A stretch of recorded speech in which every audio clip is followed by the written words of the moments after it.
adolescência existe uma importante poda, que já vou falar o que é, pode durar anos, levando a mudanças no comportamento, inclusive do autista.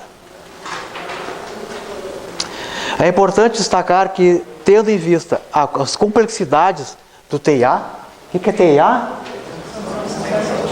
Uau, não estou sozinho. Ele não tem cura, mas apresenta tratamentos. Meu filho tem autismo, ai meu Deus, o que eu vou fazer na minha vida? Calma, calma, calma. Tá? Às vezes, é como eu coloquei no blog, é uma bênção que vocês receberam. Eu não conheço um pai de uma mãe. Até assistimos uma palestra, foi ontem, né, Tati?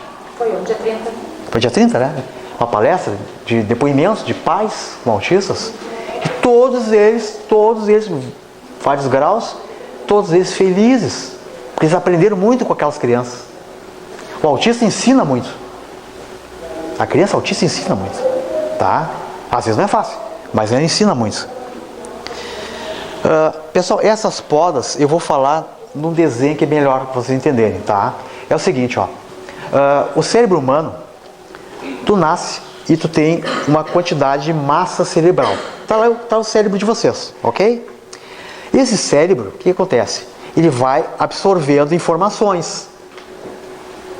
Tá? Vai absorvendo informações. Vai enchendo, os neurônios vão, né? Criando as sinapses, né? O que é sinapse? As ligações elétricas, né? E aí vão lá se ligando e tal, e vai aumentando, papá. Lá pelos 2 anos a 4 anos de idade, existe uma chamada poda neural. Tá? O que é isso? O cérebro verifica. Algumas ligações não precisam mais estar ali. Elas já foram reforçadas por outras. Por exemplo, tu tinha 5 ligações, 5 sinapses, mas uma delas bastou para fazer o que 5 faziam antes. Ok? O que o cérebro faz? Ele descarta neurônios. Ele pega esses neurônios e joga fora. Não precisa mais. 2 a 4 anos de idade. Ok? Então ele fica com o cérebro menos neurônios, mas com neurônios mais fortes, mais fortalecidos. Na adolescência, aí difere um pouco do homem e da mulher, que vocês sabem que as mulheres são muito mais avante em termos de condições cerebrais. Elas pegam, por exemplo assim, ó, o homem, geralmente ele olha um foco. Por exemplo, meu amigo lá está fazendo a filmagem. Eu olho lá, eu estou vendo a câmera para mim. A câmera está me filmando. Se eu perguntar para uma mulher, o que está vendo lá?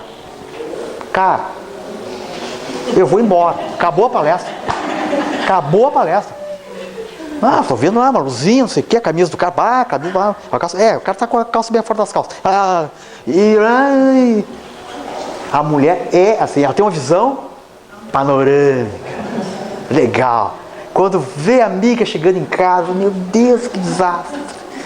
Quando não combinou o cabelo com aquela blusa. O homem não. O homem é aquele feliz, chega, né? Como é que tava? E aí o jogo? Ganharam. Pegando pra mulher. Diz até o nome de todos os pais e avós dos jogadores. Porque até as revistas de fofoca, né? Pois é. E essa brincadeira que eu estou fazendo é para dizer para você o seguinte: o cérebro da mulher é diferente, sim. Tá? O cérebro é diferente. As sinapses são muito mais rápidas e amplas, tá?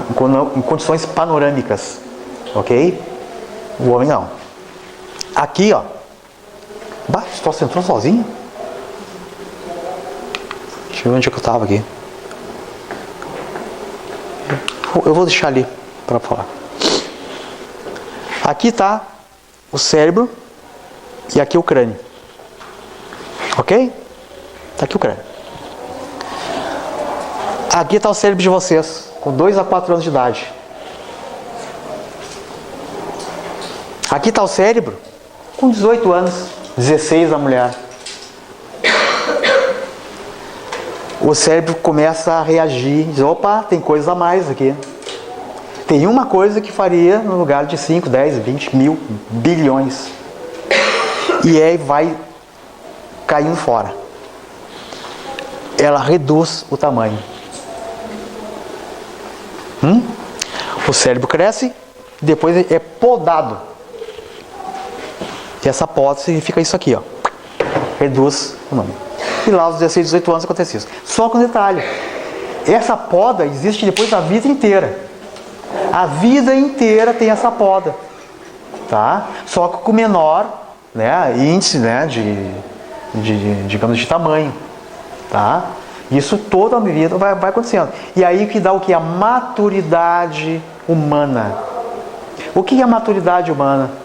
É você receber informações, assimilá-las e usá-las. Isso vai fortalecendo todo o sistema, né, de inteligência de vocês, né, até inclusive a parte saudável, né? Doenças cerebrais, esquizofrenias, depressões são causas também do autismo. É estudado. A esquizofrenia é um dos mais violentos tópicos, né, que é estudado hoje em dia, porque geralmente está ligado ao autismo. Já viram uma criança, de repente, está numa boa e entrar em surto? Já viram? Tem filme sobre isso, né? Pois é. E por que é bom estudar sobre isso? Por que é bom saber disso? Porque quando você vê uma criança na rua dar um surto, ou dentro de um shopping, essa criança, ela não está tendo um ataque epilético. Ela não está babando. Ela está chutando alguma coisa, brigando, rodopiando, baixando santo, né? Não está baixando santo. Simplesmente ele está tendo um desconforto mental. Que aí eu vou chegar lá. Tá? Há vídeos hoje que estão pensando, o pessoal preocupado. Mas como é que eu me comporto se meu filho, minha filha, começar a rodopiar lá, brigar com todo mundo, babá? Porque ela nunca fez isso em casa. Porque em casa... O estímulo do lugar é diferente. Exato. O autista, ele tem um limite sensorial. Né? Ele reage a estímulos, né? Mas ele tem limite. Há certas, por exemplo, o barulho, a luz. Ele está na casinha dele, né? Sempre tem um sonzinho básico, né? Tem uma luzinha tranquila, está acostumado com aquilo ali. Ele vai no shopping, vai na rua, pessoal. O barulho das pessoas falando. Eu vou mostrar um vídeo para vocês sobre isso aí. Tá? A criança pira. Ela entra em sofrimento. Tanto dor como perda de onde ela está. E como é que... E aí, o que ela procura? Ora, quando vocês estão com dor, vocês querem alguma coisa que conforte vocês, não é? Você sabe qual é o conforto do autista? Alguém sabe? Mexer braços, pernas, se balançar. Isto é o conforto. É a autoestabilização do autista. E quando o autista está com excesso de fatores sensoriais, enfim, barulho, luz, etc., ele entra em crise. Entra em crise. Se a pessoa não sabe disso, o que faz? Ah, é ataque epilético. Pá! Mão na boca da criança. Ah, não sei o que. Pá! Deve ter glicose baixa. Vamos tocar um soro, né? Glicosado, né? Pois é. Tá? Eu vi um caso que aconteceu agora há pouco tempo no shopping. E aí a criança começou a bloquear assim, babado, assim, e a mãe desesperada em volta. A mãe não sabia como agir. Um cara apareceu do nada, se jogou do lado da criança e começou a fazer o que a criança fazia. Ele girava, brincava assim, tipo brincando, né? E a criança, quando notou que ele estava fazendo a mesma coisa, ela parou. Aquilo deu conforto para ela. Que coisa louca, né? Por isso que a gente tem que estudar. Se vocês veem uma coisa dessa, que a gente faz? Ah, meu Deus, essa criança é mal educada. Vamos embora. Olha o que o cara fez. O cara se deitou no chão e fez isso aí. Professor, oi. Eu ouvi dizer que as estereotipias é para eles se acalmarem. Não sei se isso é... Isso, é exatamente isso que eu estou comentando. Exatamente. Estereotipia. Eu vou colocar vários aqui para nós conversarmos sobre isso, tá? Isso é bem falado. A estereotipia é o ato, né, para pegar conforto para eles. E tem vários tipos, né? Eu mesmo passei por vários. Tá? As pessoas confundem com toque, por exemplo, às vezes. Às vezes eu tinha mania de... Eu colocava a mão aqui na mesa e eu tinha que colocar com a outra. Uma coisa meio... Sabe? É ridículo. Mas eu não tinha toque. Né? Era uma questão do autismo. Professor, lembrando que uma criança Asperger, por exemplo, ela pode ser muito facilmente confundida com uma criança mal educada. Porque o meu filho, por exemplo, né, o meu exemplo pessoal, foi um diagnóstico muito difícil, porque o meu filho ficou numa linha muito tênue entre não ter autismo e ter autismo. Um primeiro neuro no meio de vento descartou, porque ele não tinha movimentos repetitivos, porque ele não apresenta estereotipias, porque ele olha nos olhos, ele é muito carinhoso. E aí ele disse, não, mas teu filho não tem autismo. Tá, doutor, mas como é que o senhor me garante? Não, teu filho olha nos olhos, explora muito bem o ambiente, né? O teu filho não apresenta nenhuma característica, fora um pouco de insocialização. Porque meu filho era uma criança que não socializava muito com as outras crianças. O que já foi invertido com terapias, né? Sim. Então é muito peculiar, varia muito de sujeito para sujeito. Varia. Eu posso dizer o seguinte, infelizmente isso que tu ouviste do neuro é muito comum. Porque é simples tu olhar para uma criança e dizer, ele não tem isso, então ele não é. Como eu te falei, é clínico. Tá? Até eu vou te mostrar aqui algumas coisinhas, né, que são bem interessantes, novas, né, que infelizmente as pessoas não estudam. Tem médicos que não estudam mais. Ainda tem dentista ainda usando manivela, exagero assim, né? Mas é coisa bem antiga, né? Oi. A gente vê bastante quem trabalha em escola infantil que, na verdade, os médicos não querem se comprometer, eles não querem dar o laudo. Exatamente. Tu vê, às vezes, muitas características, eles também compreendem, veem e não querem dar o laudo para uma criança muito pequena. Sabe por que eles não querem? Eu vou te dizer o porquê, tá? Houve casos de profissionais que deram laudo e a família foi para cima e foi parar na justiça. Até o cara explicar que tomada não é focinho de porco, ele parou de trabalhar. Tá? É muito difícil isso. Eu vou colocar mais adiante, eu falo sobre isso aí também, porque tem 3 coisas complicadas de dar um laudo. 3 coisas. E uma delas é isso aí. Tá? Porque digamos, todas as pessoas têm aquela coisa, teu filho está assim, não tem isso é passageiro, é da idade dele. Desenvolvimento, não, você nem esquenta a cabeça. Mas, um psicochinelo resolve. Tem a fase do luto, né? Da família também. Exatamente. Não quer aceitar. Olha só a importância. Qual a importância? No ano passado mesmo, me chamaram lá, uma amiga minha, mas você podia conversar com a mãe, não sei lá. Tá, no outro dia, ela não quer mais. Tá, mas o que houve? Né? Mas, o marido dela não aceita. E às vezes procuram ajuda médica e distorcem a informação enquanto mulher conveniente, né? Querem ouvir, né? Exatamente, é muito complexo, né? O médico fica naquela postura assim, será que eles estão falando a verdade? Será que o ambiente está verdadeiro? Entendeu? Às vezes fica sabendo a realidade da criança por vizinhos.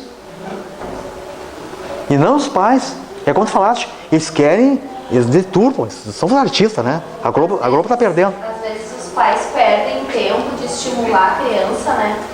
Porque tem aquela frase, né, que cada criança tem seu tempo, mas isso é muito perigoso, né? Essa frase até eu coloco ali, ó, no quadro, depois. Essa frase é assim, é potencial.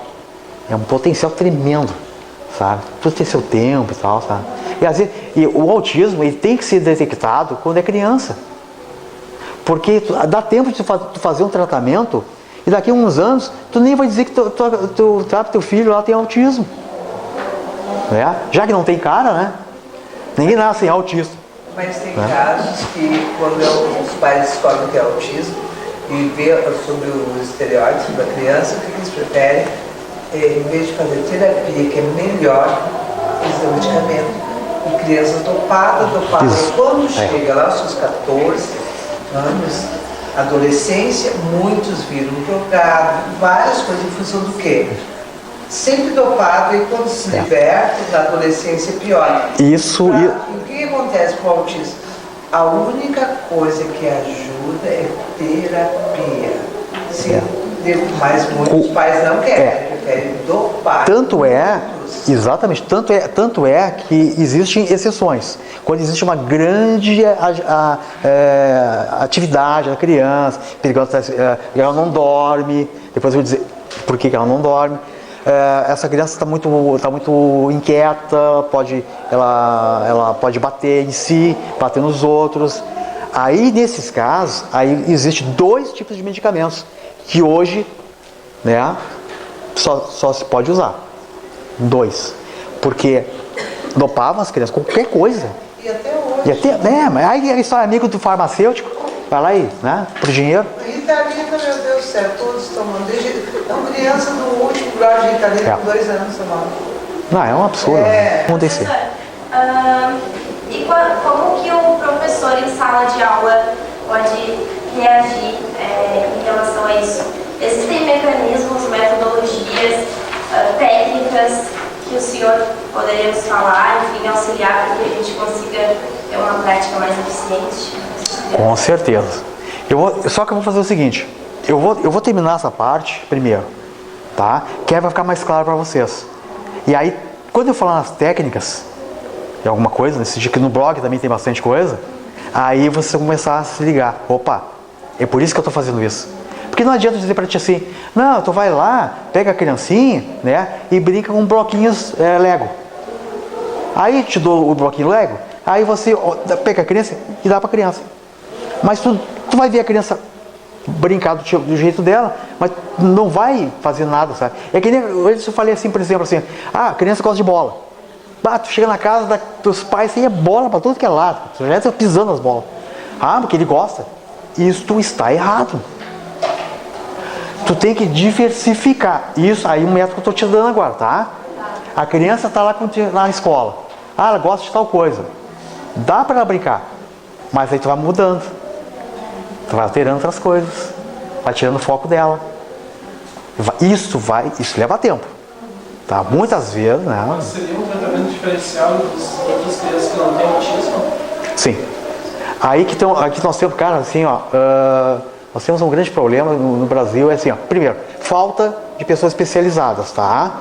E turmas muito grandes, né? Então imagina assim, claro, eu conheço, acho que São Jerônimo, tem uma turma lá que tem 4 alunos, acho que eram 2 ou 3 que eram autistas. A professora conseguia lidar, entendeu? Ela já era bem integrada com as crianças. Mas imagina uma turma com 20, né? 30, imagina tudo autista. E cada um com as suas, né, particularidades. Aí, claro, que eu também vou comentar, a escola tem, sim, até numa palestra passada eu falei sobre escola. Ambiente escolar para autista. É diferenciado. Tem escola que eu estou sabendo que não aceitou um autista nas suas dependências lá, como aluno. E é contra a lei. Claro que é contra a lei. Uma lei. Eu tenho uma amiga que mora Ceará, né? Pernambuco. Ela tem o Antônio. O Antônio é uma criança autista, moderada e tal. E ela passou assim, várias escolas, né, e tal, para conseguir, né, botar uma criança. E ela teve que entrar na justiça para conseguir vaga. Por quê? Porque a lei diz o seguinte, aí é uma coisa que a gente complementa lá.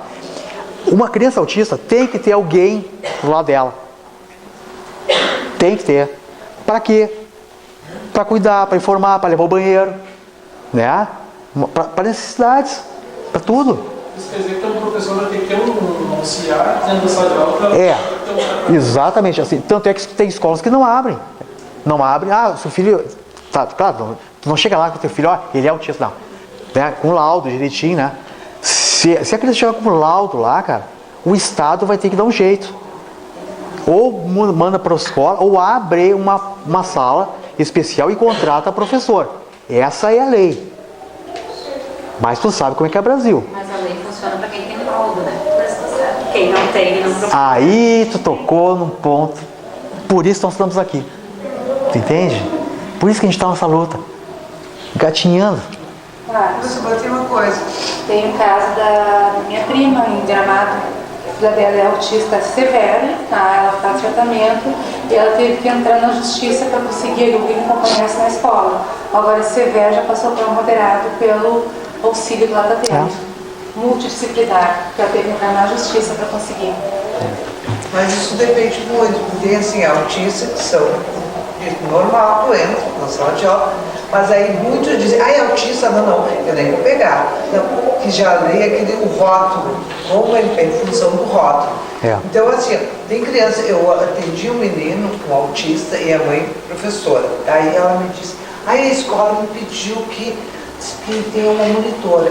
E eu, pelo menino, eu disse assim, mãe, faz de conta que tu nem escutou isso. Vai, né? O que aconteceu? Não precisou não precisou de monitor. Sim. Só que o que acontece? Tem um autista, não tem que ter monitora. E eu fico sabendo aqui na cidade que é assim, ó, que quando a monitora não vai, ou a criança não vai. Se a monitora ficou doente uma semana, A criança não pode ir, né? eu não entendi, exatamente. Exato. Tem assim, ó. Tem autista que não precisa de monitor, mas é que já tem um nome, autismo. Então esse caso que eu estou contando, não foi um, nem dois, nem três que eu disse assim, ó, faz de conta que tu não escutou, porque eu vi que a criança não precisava. Aí depois a mãe diz, realmente, a professora está muito bem integrada na escola e não precisou. Então esse rótulo que todo autista precisa de monitor, tem que conhecer primeiro a criança para depois, não, então vamos ter um monitor. Exatamente. Tem o CID, tem o CID, mas ele não precisa de monitor. É uma pena. Então tem uma coisa que tem que ser muito bem vista. Ele precisa de monitor? Não, o outro precisa, como um severo. Sim, o moderado é tranquilo. É tranquilo. Precisou de alguém para te cuidar na escola? Não, eu fiquei sabendo faz anos. Então, 8 anos. Faz 8 anos que eu estou. Existia uma escola especial na época. Vou te contar. A minha mãe, vou contar para você. Ela é já falecida, pode ficar brava. É o seguinte, a minha mãe era a única professora em Charqueadas com cursos de crianças especiais. Nunca ela mencionou que eu tivesse algum problema. Faz 8 anos que eu descobri que eu sou autista. Não era tecnologia, era aquele outro curso que era. Não me lembro. Eletromecânica. O rapaz, 3º ano, pessoal. Ele não abria a boca. Ele ficava quietinho, o tempo todo na sala de aula. E excelente, faz todas as provas, só a questão oral. Aí tinha um professor de português que queria reprovar porque ele não falava. Aí entra, primeira professor, nós tínhamos uma palestra que falei sobre escola. A escola tem que ser um currículo maleável, flexível, dependente do grau do aluno. E é isso que fala de Xarope. Depende do aluno, depende de como ele é. Mas é que o rótulo. Não, até esqueci o rótulo, é uma questão assim, ó. Opa, eu não quero me meter. Eu ganho pouco. Assim, eu não estou afim de sujar. Teve um caso do menino com 3 anos, maravilhoso. Aí a mãe foi numa escolinha, meu filho é autista. Então não temos monitor. Aí eu disse, mãe, mas tu levou ele? Não, mas disseram que é autista, não. Então quer dizer, e o menino, normal, autista normal, pode fazer tudo, mas ela disse isso sem levar ele. Então, não, nós não podemos, não temos monitor. Então, é assim, tem casos e casos. Esse menino mesmo, 3º ano, não falava com ninguém e tal. E um dia eu tinha uma turminha pequena, acho que era ele de menino, mais outro menino, e umas 5, 6 meninas. Eu acho que na hora de intervalo eu resolvi ficar com ele. Aí ele paradinho, ficava encurudinho, assim, baita moda. E assim, ô fulano, essas gurias te incomodam, hein?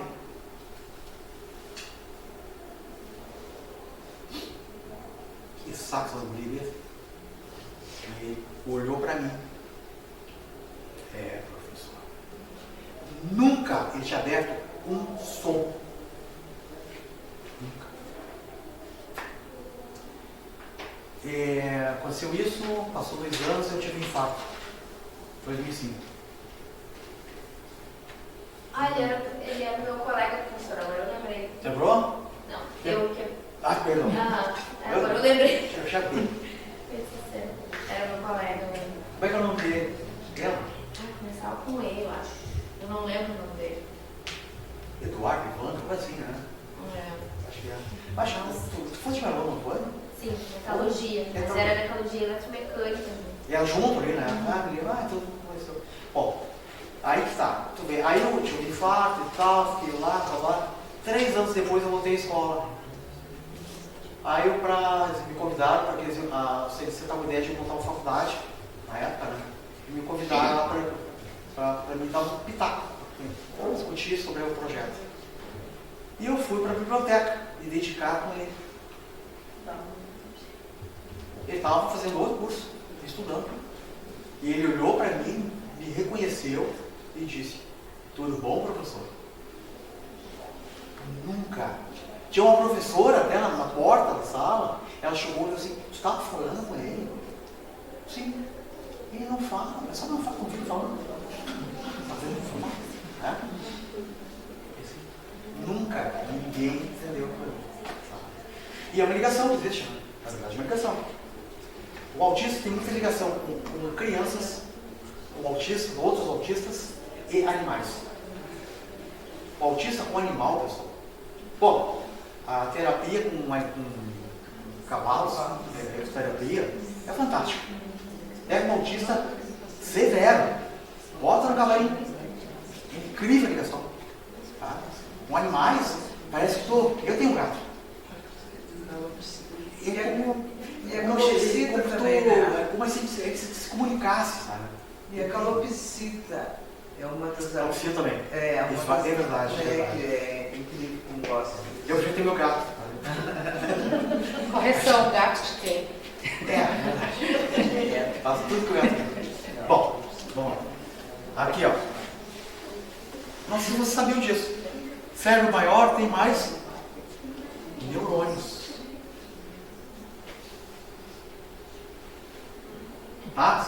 Novidade, de bolsa, né? Quanto mais bolsa, mais coisas bota dentro. Né? Pois é. O que acontece, como eu falei agora para vocês há pouco, que existe uma disfunção cerebral. E agora que vem a coisa. Criança normal, cérebro de uma criança normal, 31 meses, 932 centímetros cúbicos de volume. Criança normal. Aqui um autista. E aqui um autista também, mas com uma diferença. Esse aqui é o autista chamado de regressivo. O que é o autista regressivo? É aquele que chega com 2, 4 anos, tem a primeira poda e volta. Ele estava começando a falar, ele estava falando normal, brincando, daqui a pouco ele cessa tudo. Ele não fala mais nada, ele não brinca, não interage mais nada. A poda neuronal nele foi muito forte. Tá? E aí o autismo, né, pegou feio. Mas olha só uma curiosidade. 32 meses, 30 meses. Olha o volume aqui, ó. O que aconteceu com o volume? Esse que é autismo. É maior que esse aqui, né? Olha lá. O cérebro do autista sempre vai ser maior que do neurotípico, com a mesma idade. Tá? Mas, quando existe aquele autista passa severo, a massa cefálica é muito maior. Por quê? Porque as podas não foram tão grandes quanto esse aqui. Ficou resquício e ele bloqueia. E ainda, aí eu paro aqui porque eu estou estudando por quê. E isso é a novidade que eu tenho para vocês. Tá? Então, o cérebro de Einstein, por exemplo, ele foi estudado. Porque Einstein foi diagnosticado, né, como Asperger. Então, eles tiraram o cérebro do Einstein, morreu, e por lá é pesado. Assim como de outras pessoas também fazem isso. Mas Einstein sempre foi complicado. Se alguém conhece a história dele, ele chamou da Maridinha. Que conseguiram roubar o cérebro do Einstein. Roubaram e acharam o cérebro dele dentro de um carro, bem na rua lá. Alguém tinha, acho que vender, isso aqui não fazia com o cérebro do carro. É azarado, né? Brincadeira. Bom cérebro. Coisa feia, nojenta. Áreas de atividade cerebral. Aqui, pessoal, tá? É como se fossem raios, ó. Atividade cerebral. No neurotípico, o que é o neurotípico? É aquele que não tem, né? Problemas simples. E o TIA, que é transtorno de espectro autista. Que é o meu? É o seu. Que vergonha.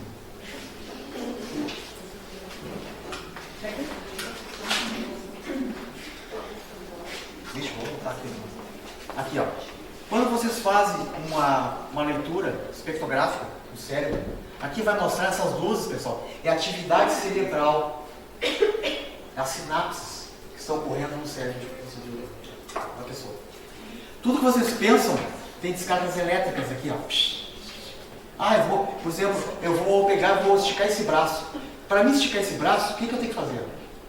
O cérebro manda uma sinapse, né? Manda uma energia elétrica para o músculo recebe energia elétrica e faz o movimento. Como é que... Você sabe, né, que se der uma descarga elétrica no músculo, ele se movimenta, né? Sabe? Já que ele fala, como é que você descobriu isso? Muito tempo atrás, os caras pegavam as rãzinhas, cortavam as perninhas das rãs, isso não jantaram, né? Então tá, eles pegavam as perninhas das rãs e davam choques elétricos. Pecado. E aí eles notaram, quando dá um choque elétrico no músculo, ele reage. E isso que acontece com a gente. Esse aqui é o gerador elétrico, cérebro. Ele manda a descarga elétrica, a descarga elétrica vai para o músculo e faz todo, né, o movimento que a gente faz. Quando vocês estão caminhando, imagina quantas descargas elétricas, né, o cérebro está fazendo para vocês. Tá? Mas olha o que aconteceu. Esse cara aqui é normal e o autista. O que aconteceu ali? Não é toda a parte que ele está ativado. Ele é limitado. Por isso que dá um probleminha, por exemplo, de ordem social. Ele, por exemplo, assim, ó, tem zonas do cérebro que é para falar, para degustação, sentir o cheiro, etc. Por exemplo, o Asperger, ele tem uma atividade cerebral extremamente forte aqui. E geralmente aonde?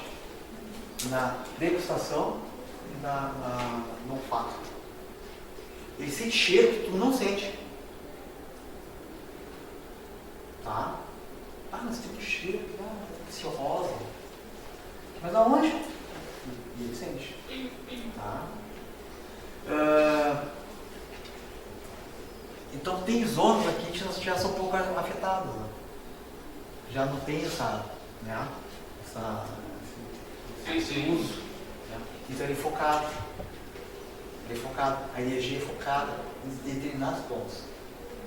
E como a gente não nasce em série, novamente mais uma prova que o autista todo ele é diferente do outro. Certo? Eu vou colocar depois as estereotipias, as mais comuns.